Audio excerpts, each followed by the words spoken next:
মাঝে মধ্যে যখন খুবই ডিপ্রেসড ফিল হয়, কোনো কিছুই ভালো লাগে না, মন ভেঙে যায়, তখন আবার নিজেকেই উঠে দাঁড়াতে হয়, নিজের মনকে শক্ত করতে হয়, একটু চেঞ্জ আনতে হয়।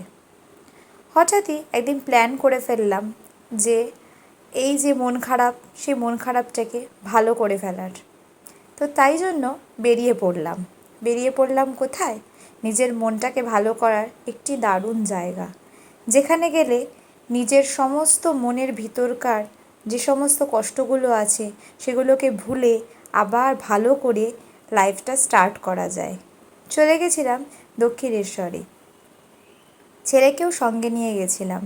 ছেলে বড় হয়ে এই প্রথমবার গেল।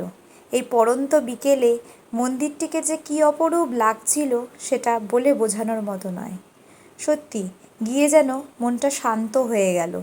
এবং এই বিকেলবেলা আমি দক্ষিণেশ্বরে কোনোদিনই যাইনি। এত ভালোভাবে পুজো দিয়েছি, এত মনটা শান্ত হয়ে গেছে যে আবার নিজেকে রিফ্রেশড মনে হচ্ছে। আবার মনে হচ্ছে যে না, জীবনে সব কিছু ঠিক আছে, সব কিছু ভালোভাবেই চলছে। মন ভেঙে গেলে এই একটা মন ভালো করার দারুণ জায়গা।